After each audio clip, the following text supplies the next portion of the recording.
Está encerrada a ordem do dia, retornaremos à lista dos breves comunicações. Presidente. Perfeito. Perdão, desculpa aí, gente. Já encerrou, presidente. Ordem do Pelo dia. tempo da liderança, por favor, o delegado Paulo Bilisco. Todo mundo lembra do Lula dizendo que tinha 33 milhões de crianças passando fome na rua? Vocês lembram disso? Que depois ele confessou que era mentira. Ele inventou esse número, porque ele achava bonito falar pro francês, pro inglês, que tinha 33 milhões de crianças passando fome no Brasil. Era essa a frase de efeito dele. O Lula sempre mentiu sobre comida no Brasil. Sempre. E a gente tá vendo agora, o povo tá reclamando sobre o preço dos alimentos. Se comprometeu em fornecer quentinhas. Opa! Isso aqui, ó, que a gente trouxe, né, pro plenário hoje. Quentinhas, marmitas, né? A marmita para ajudar o povo que não tem o que comer. O Boulos tá nesse esquema, tá? O cara que queria ser prefeito de São Paulo mandou 200 mil reais que viraram quentinhas fantasmas. Sabe o que eles forneceram? Olha lá, a quentinha. Nada. Vazia. Olha lá, a cara de deboche.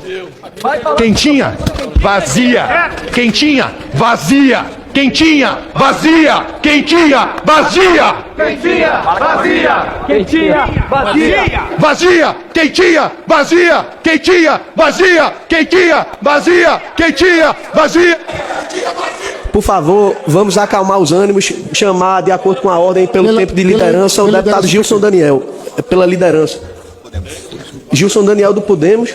Depois Lindbergh. Perfeito. Eu vou mudar a minha fala, ouvindo, né, a oposição.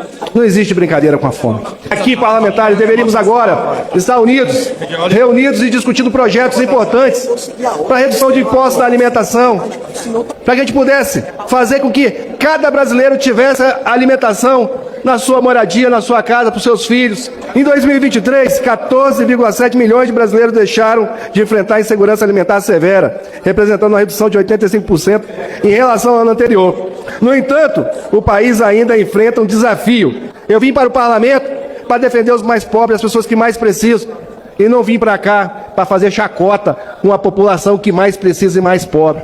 Eu estava no meu gabinete quando vi essa cena ridícula de deputados bolsonaristas se amontoando numa tribuna falando sobre marmita vazia. Eu, na verdade, não ia nem responder, deputado Zeca Dirceu, porque primeiro foram covardes, deixaram a ordem do dia passar, quiseram fazer na calada da noite, escondidinho, quando não tinham as lideranças mais aqui. Mas eu vim de lá para falar para eles. Eles não têm autoridade alguma para falar de fome, para falar de comida. Os senhores esqueceram da fila do osso no governo do Bolsonaro? Sabe quais eram os números? 33 milhões de pessoas passando fome.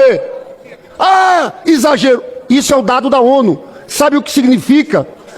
Deputada Érica, insegurança alimentar grave é aquela pessoa que não tem certeza que vai conseguir comer no outro dia. 33 milhões. Sabe quantos já saíram? 22 milhões saíram dessa condição deixada pelo governo do Bolsonaro. Qual a moral de vocês? Vocês votaram na reforma tributária contra zerar o imposto da cesta básica, senhores. Querem falar de inflação de alimentos?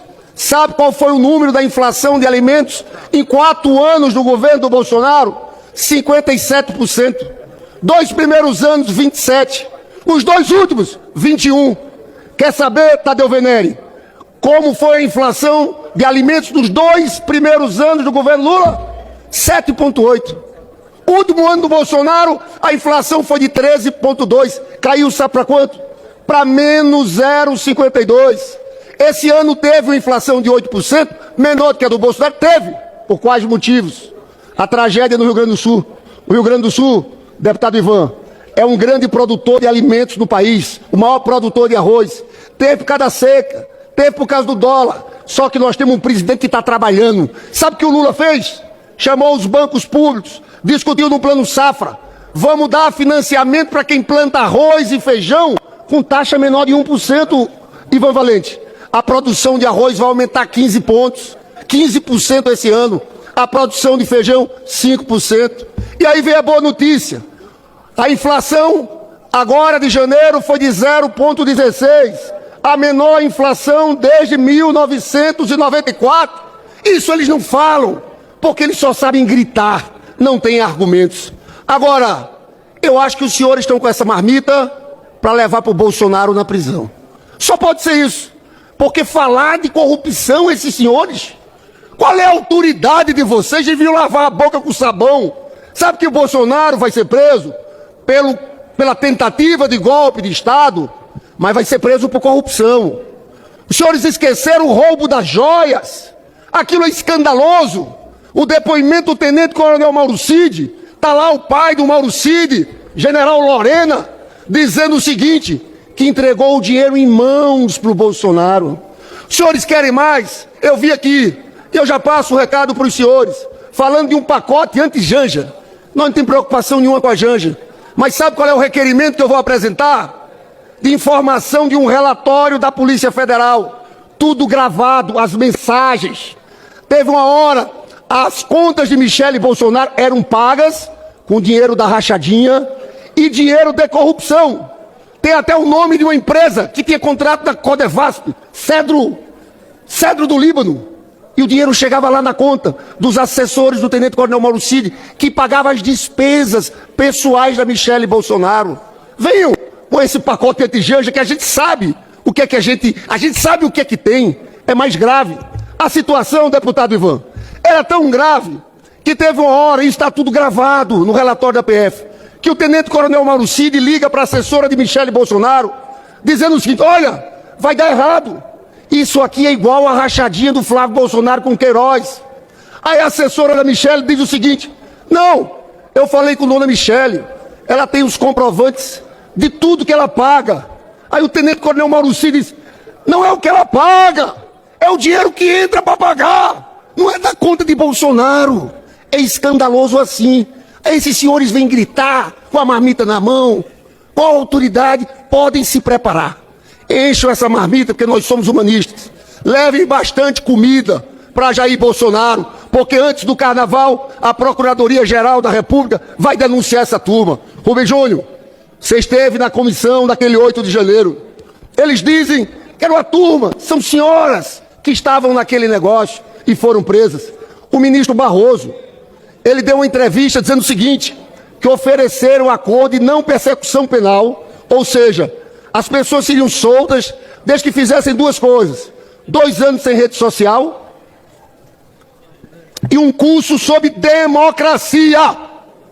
90% não aceitou, porque são radicais que estão envolvidos naquele projeto. E a gente sabe que o 8 de janeiro não está separado da minuta do golpe. Basta ver o depoimento do comandante do Exército Aeronáutico do próprio Bolsonaro confirmando tudo. A Operação Punhal Verde e Amarelo, um plano para assassinar Lula, Alckmin e Alexandre de Moraes. Tudo isso fazia parte daquele pacote. Eu encerro perguntando aos patriotas, o que é que os senhores acharam do Trump tarifar 25% aço e alumínio, prejudicar empregos aqui no Brasil, empresas brasileiras? Aonde está o Tarcísio? Os senhores com aquela América grande novamente? Cadê a palavra de vocês, patriotas? Falem, patriotas! Falem! Eu quero ver. Por isso que nós fizemos aquele boné, Brasil dos brasileiros. Nós vamos defender o Brasil, vamos defender as empresas brasileiras, vamos defender os empregos aqui. Mas essa turma é cínica. Em silêncio, vários jornalistas procurando o governador Tarcísio, porque foi ele e Eduardo Bolsonaro que começaram. E nada. O governador Tarcísio sumiu, não fala. E nós vamos perguntar a eles, eu pergunto a vocês, patriotas, subam a tribuna, defendam Trump, defendam esse ataque ao nosso país, às empresas, aos empregos dos trabalhadores. Senhores, nós vamos continuar em frente. Nós temos um presidente que tem responsabilidade, tem compromisso com esse povo trabalhador, com os mais pobres. Podem ter certeza, por mais que eles gritem, esperneiem, esse Brasil de Lula vai dar certo.